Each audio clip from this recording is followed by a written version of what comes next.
Hi friends, నేను మీ MPR. మన రాష్ట్రంలోని తెలుగుదేశం ప్రభుత్వం మరియు తెలుగుదేశం ప్రభుత్వం నాయకులు మరియు తెలుగుదేశం పార్టీకి సంబంధించిన పేపర్లు అసలు అధికారాన్ని వారు ఇంకా కలగానే ఊహించుకుంటూ ఏదన్నా చిన్న విషయం వరకు దొరికినా కూడా అసలు ఏదో కోతికి కదా కొబ్బరి చిప్ప దగ్గర దొరికితే ఎగిరినట్టు ఎగురుతూ వాళ్ళు నానా రకాల హంగాం చేస్తున్నారు. అసలు వాళ్ళు ఏదో చిన్న పిల్లలు స్కూల్కి వెళ్ళినప్పుడు కదా ఏదో హంగామా చేసి వారు ఏదో ఏడ్చినట్టు ఏదో కొత్తగా ఉన్నట్టు హంగామా చేసినట్టు వీళ్ళు చేస్తూ ఉన్నారు. మరి ఈ కూటమి ప్రభుత్వానికి ఇదేదో కొత్తగా అధికారం వచ్చినట్టు, ఇదివరకు ఎప్పుడు వాళ్ళు అధికారంలో లేనట్టు, ఈ ప్రభుత్వానికి సంబంధించిన పేపర్లు కూడా వాళ్ళు చేసే హంగామా చూస్తే వీళ్ళేంద్ర నాయన ఎట్లా చేస్తున్నారు, అసలు వీళ్ళు ఎప్పుడు అధికారం అనుభవించలేదా అన్నట్టుగా అర్థమవుతూ ఉంది. అయితే దానికి సంబంధించి ఒక విషయం ఈరోజు ధవళేశ్వరం దగ్గర R&B కార్యాలయంలో అక్కడ ఉన్నటువంటి క్లర్కులు, అసిస్టెంట్లు అందులో లోపల బీరువాలలో పడినటువంటి వైట్ ఫైల్స్ అన్నీ తీసుకొచ్చి, అంటే వైట్ ఫైల్స్ కాదు, ఆ పేపర్లు అక్కడ వేస్ట్గా ఉన్నాయని అంటారు కదా, ఆఫీస్ అంతా క్లీన్ చేస్తూ అవన్నీ తెచ్చి ఆఫీసు బయట పెట్టి నిప్పంటించడంతో అసలు ఈ మీడియా, అసలు ఎల్లో మీడియా ధవళేశ్వరం దగ్గర అసలు మన పోలవరంకి సంబంధించిన ఫైల్స్ అన్నీ కాల్ చేస్తూ ఉన్నారు. మరి సిబిఐ వేయాలి, సిబిఐని తీసుకొచ్చి ఎంక్వైరీ చేయాలని చెప్పేసి అసలు ఎల్లో మీడియా చేసిన రచ్చ మామూలు రచ్చ కాదు.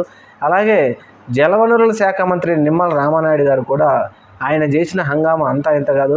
కనీసం తెలుసుకొని ఇది ఏంటి, దీని మీద ఇది నిజమా కాదని తెలుసుకొని కూడా ఆయన మాట్లాడలేదు. ముందుగానే అప్పుడే హంగామా చేసి పోలవరంకి సంబంధించిన ఫైల్స్ అన్నీ కాల్ చేస్తూ ఉన్నారు. అసలు ఫైల్స్కు సెక్యూరిటీనే లేదు ఈ రాష్ట్రంలో అని చెప్పేసి ఆయన ప్రెస్ మీట్ పెట్టి చెప్పడంతో ఒక్కసారిగా జనాలు ఉలిక్కిపడ్డారు.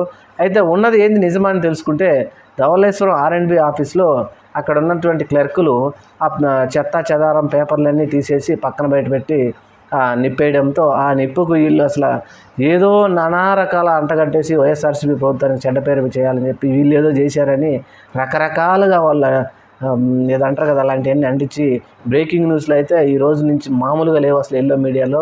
ఇలాంటివన్నీ కొంచెం చూసి తెలుసుకొని దాని మీద ఈ ఎల్లో మీడియా కావచ్చు, లేకపోతే మంత్రులు కావచ్చు మాట్లాడితే బాగుంటుంది.